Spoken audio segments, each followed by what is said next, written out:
बिस्मिल्लाहिर्रहमानिर्रहीम। अस्सलाम वालेकुम। आज 16 अक्टूबर बरोज़ जुमेरात हम बात करेंगे दो अहम केसेस के हवाले से। सुप्रीम कोर्ट बार एसोसिएशन का जो इलेक्शन था उसके नताइज जारी हो गए हैं। इस्लामाबाद जो जिसको आप कह सकते हैं कि प्रिंसिपल सीट है सुप्रीम कोर्ट ऑफ पाकिस्तान की, वहाँ पाकिस्तान तहरीक इंसाफ के हमायत याफ्ता जीत गए। बाकी रजिस्ट्रियाँ हैं वहाँ से वो हार गए हैं। अच्छा, अब उनके वहाँ से हारने की वजूहात क्या हैं वो भी मैं आपके सामने शेयर करने जा रहा हूँ। पूरी मैं आपके सामने तफसील देने जा रहा हूँ कि ये असल मामला क्या है। साथ हम बात करेंगे पाकिस्तान तहरीक इंसाफ के खातून रहनुमा की ज़मानत मंजूर करते हुए अदालत ने रिहा करने का हुक्म दिया है, उसकी तफसील भी मैं आपके साथ शेयर करूँगा। लाहौर हाई कोर्ट में एक दरख्वास्त दायर की गई और ये हुकूमती इत्तेहाद से जुड़े वो वकील हैं जिन्होंने तारिक जहांगीरी के ख़िलाफ़ भी दरख्वास्त दायर की और तारिक जहांगीरी से पहले मज़ाहिर नकवी के ख़िलाफ़ भी दरख्वास्त दायर की थी।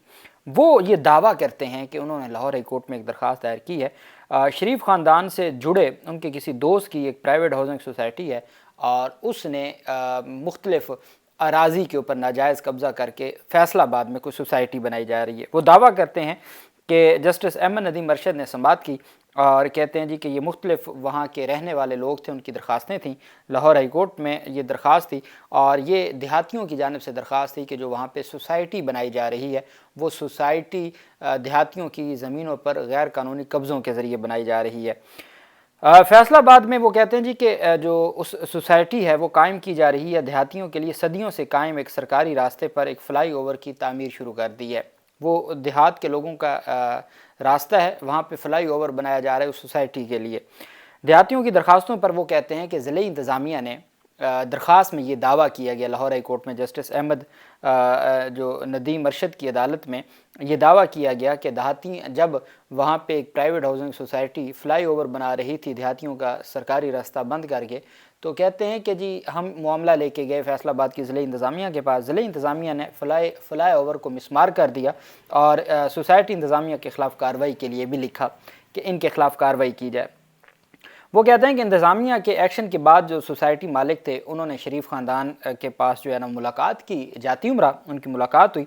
उस मुलाकात के बाद सीनियर जो पंजाब की वज़ीर थी उन्होंने सोसाइटी मालकान के सामने फैसलाबाद इंतज़ामिया के सरकारी अफसरान की सरजनिश की और कहते हैं जी कि मार्च से लेकर अब तक फैसलाबाद इंतज़ामिया और फैसलाबाद जो डेवलपमेंट अथॉरिटी है वो सोसाइटी मालकान के सामने कुछ नहीं कर पा रही।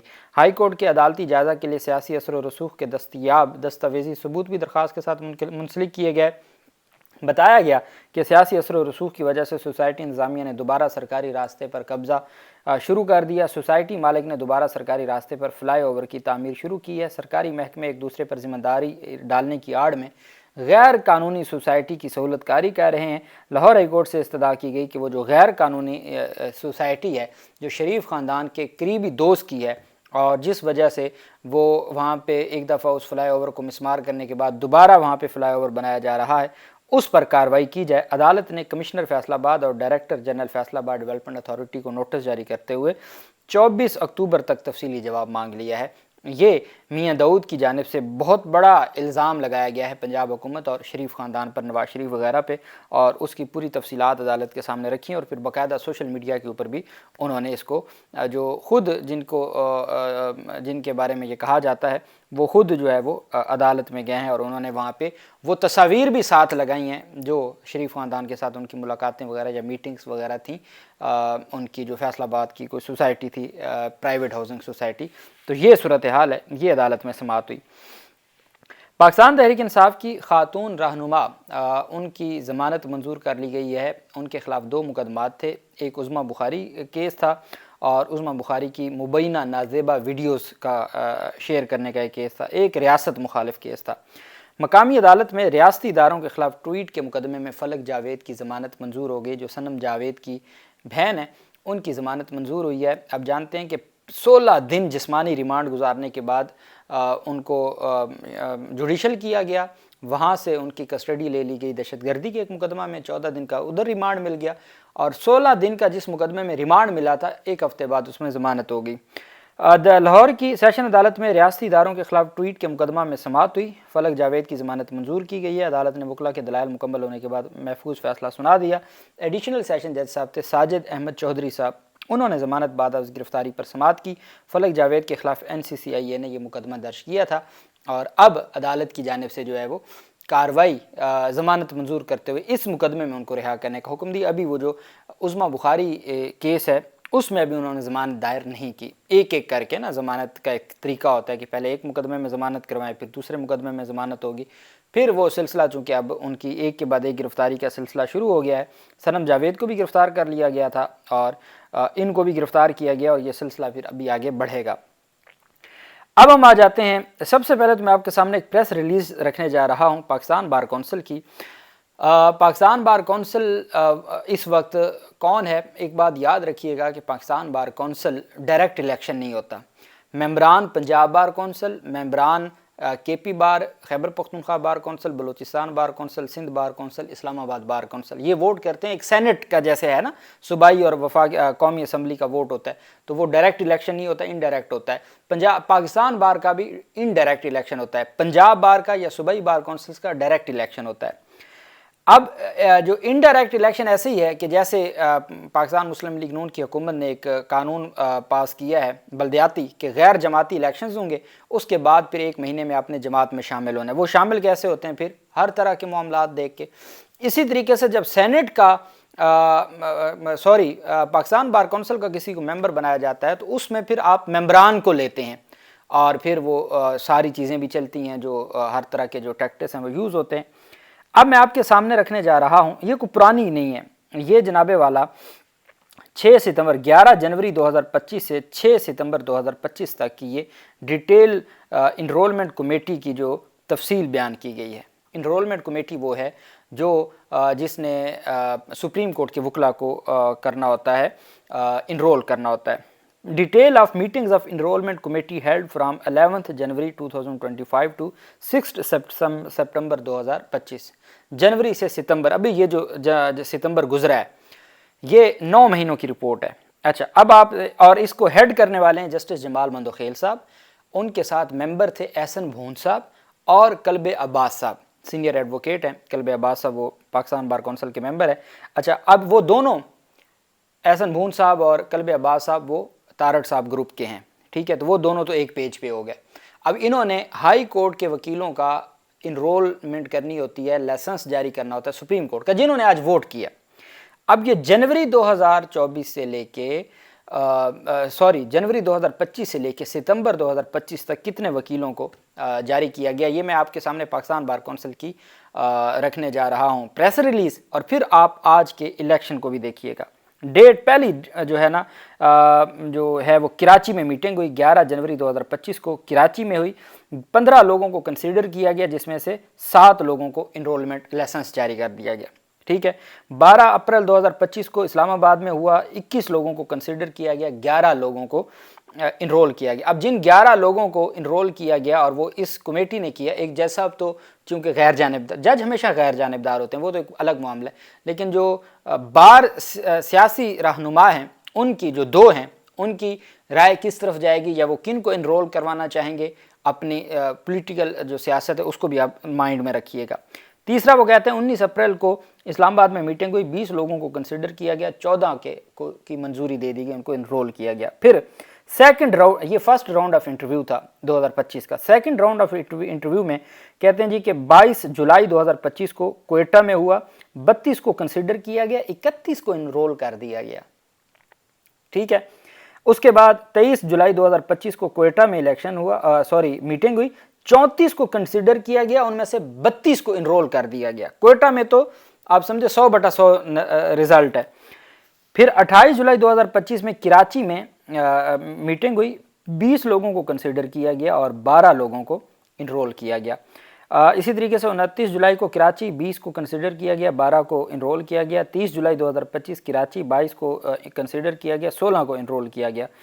31 जुलाई 2025 को लाहौर मुल्तान और भावलपुर केसेस को देखा गया और 36 में से 23 लोगों को किया गया।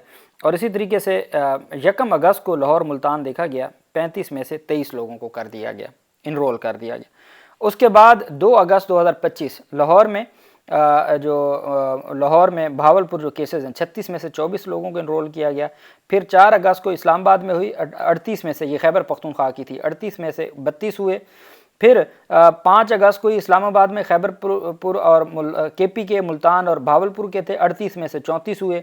پھر 6 اگست کو ہی اسلام آباد میں کے پی، ملتان اور بھاولپور کے وکلا کو کنسیڈر کیا گیا، 41 کو کنسیڈر کیا گیا، 36 کو انرول کیا گیا۔ 7 اگست 2025 کو اسلام آباد، ملتان اور بھاولپور کے کیسز تھے، 37 کو کنسیڈر کیا گیا، 24 کو رکھا گیا، انرول کیا گیا۔ پھر 8 اگست 2025 کو اسلام آباد میں 32 کو کنسیڈر کیا گیا اور اس میں سے 23 کو رکھ لیا گیا۔ پھر آخری جو 3rd راؤنڈ آف انٹرویو ہے اس سال کا، اب یہ سارے انرول ووٹر بن رہے ہیں، یہ جتنے میں آپ کو گنوا رہا ہوں نا، یہ جو سینکڑوں کی تعداد میں تو صرف اس ایک سال میں بنے ہیں۔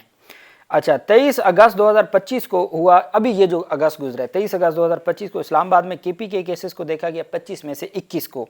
27 اگست 2025 کو لاہور میں دیکھا گیا، 25 میں سے 20 لوگوں کو۔ 28 اگست کو لاہور میں 25 کو کنسیڈر کیا گیا، 18 کو انرول کیا گیا۔ 30 اگست 2025 کو اسلام آباد میں 25 لوگوں کو کنسیڈر کیا گیا، 14 کو رکھا گیا۔ اور 5 ستمبر 2025 کو کراچی میں ہوا، 25 میں سے 14 لوگوں کو رکھا گیا۔ 6 ستمبر 2025 کو کراچی میں ہوئی میٹنگ، 15 کو کنسیڈر کیا گیا اور 10 لوگ انرول ہوئے۔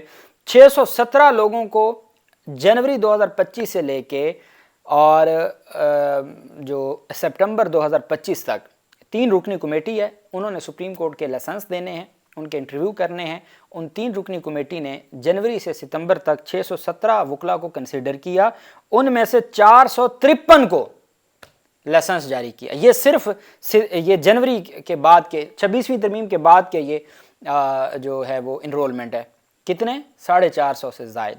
اب آپ یہ فگر یاد رکھیں۔ اب ہم آ جاتے ہیں، آج الیکشن ہوا، ایک تو جو اسلام آباد پرنسپل سیٹ ہے اس سے پاکستان تحریک انصاف کے حمایت یافتہ جو توفیق آصف بٹ تھے ان کے 359 ووٹ ہے، جبکہ ہارون رشید جو حکومتی تھے وہ 341 ووٹ۔ پرنسپل سیٹ اسلام آباد سے پی ٹی آئی حمایت یافتہ جیت گئے اور حکومتی حمایت یافتہ یا تارڑ صاحب یا بھون صاحب گروپ کے ہار گئے۔ اس کے بعد آ جاتے چھوٹے، یہ جہاں پہ 450 ہوئی ہیں۔ اب آپ آگے سنیے گا، اسلام آباد سپریم کورٹ بار ایسوسی ایشن کے الیکشن میں لاہور میں ہارون رشید نے 629 ووٹ حاصل کیے اور پی ٹی آئی کے توفیق آصف بٹ نے، حامد خان گروپ کے توفیق آصف بٹ نے 431 ووٹ لیے۔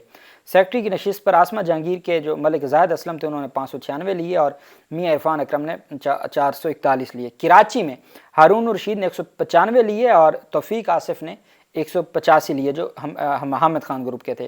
سوات سے ہارون رشید نے 27 ووٹ لیے، توفیق آصف کو 23 ملے۔ سکھر میں ہارون رشید نے 55 ووٹ لیے، توفیق آصف نے 15 لیے۔ بنو سے ہارون رشید نے 25 لیے اور توفیق آصف نے 5 لیے۔ اب آپ چھوٹے جو شہر ہیں بنو، سکھر، وہاں وہ سارے حکومتی جیتتے گئے۔ اب آپ وہ بھی یاد رکھیے گا کہ ان کو کنسیڈر کیا گیا۔ ملتان میں آسمہ جہانگیر گروپ کو برتری رہی، جو جہاں آسمہ جہانگیر گروپ تو خیر نام اب ختم ہو گیا، وہ حسن بھون صاحب گروپ ہے، لیکن ابھی بھی نام تو پرانا چلتا آ رہا ہے۔ ہارون رشید نے 135 ووٹ لیے اور توفیق آصف نے 115 لیے، یہ جو ملتان میں ابھی ہوئی۔ اب جو ہے نا یہ الیکشن ہے اور اس الیکشن میں جو پاکستان تحریک انصاف کے حمایت یافتہ تھے اور جو گروپ ہے حامد خان کا، ایک تو حامد خان آپ جانتے ہیں کہ خود ان کی جو وہ بزرگ ہو چکے ہیں اور پھر وہ جو کینڈیڈیٹ چوز کرتے ہیں وہ کوئی تگڑا کینڈیڈیٹ، ابھی بھی یہ پہلے بھی انہوں نے جماعت اسلامی سے لیا تھا، اب بھی جماعت اسلامی سے کہا جا رہا ہے کہ ان کا تعلق ہے، تو یہ ایک تو یہ بڑا مسئلہ ہے۔ دوسرا مسئلہ یہ ہے کہ پاکستان تحریک انصاف محنت نہیں کرتی۔ پاکستان تحریک انصاف نے 3 دن پہلے تو اناؤنس کیا اپنا امیدوار کے طور پہ، اب 3 دن پہلے جب آپ اناؤنس کریں گے تو وہ کیا اناؤنسمنٹ ہوگی؟ تو پاکستان تحریک انصاف کی بھی کمزوری ہے، جو انتظار مجھوطہ صاحب وغیرہ، اور سب سے اہم بات یہ ہے کہ یہ کہنا کہ پلاٹوں کی وجہ سے یا کوئی فنڈز کی وجہ سے، میں اس کو سیکنڈری سمجھتا ہوں۔ پرائمری میں سمجھتا ہوں کہ جو پچھلے 3-4 سالوں میں انرولمنٹ ہوئی ہے اور ہزاروں وکیل انرول ہوئے ہیں، 450 تو صرف ان 9 مہینوں میں ہوئے نا، تو 2024 کو دیکھ لیں، 23 کو دیکھ لیں، 2022 کو دیکھ لیں، جب فائز عیسیٰ صاحب بھی ہیڈ کرتے رہے، تو یہ جو سب سے بڑی وجہ ہے وہ انرولمنٹ ہے۔ اگر آپ وہ کمیٹی بیٹھی ہے اور بڑا مشکل انٹرویو ہوتا ہے سپریم کورٹ کا، اور اگر وہاں 2 سیاسی جو ایک گروپ کے لوگ بیٹھے ہیں تو پھر انرولمنٹ ہے، پھر کمٹمنٹس ہوتی ہیں، بہت ساری چیزیں ہوتی ہیں۔ 1947 ووٹ لیے ہارون رشید نے جو حکومتی اتحادی تھے اور 1511 ووٹ لیے توفیق آصف نے۔ اس تمام سچویشن کے بعد بھی سپریم کورٹ میں جو حامد خان گروپ تھا جو 26ویں یعنی ترمیم کے خلاف گروپ تھا وہ 1511 ووٹ حاصل کر پایا اور 1947 ووٹ لیے. 1947 ووٹ تھے حکومتی گروپ کے. اللہ پاک پاکستان کا حامی و ناصر ہو. بہت شکریہ. اللہ حافظ. پاکستان زندہ باد.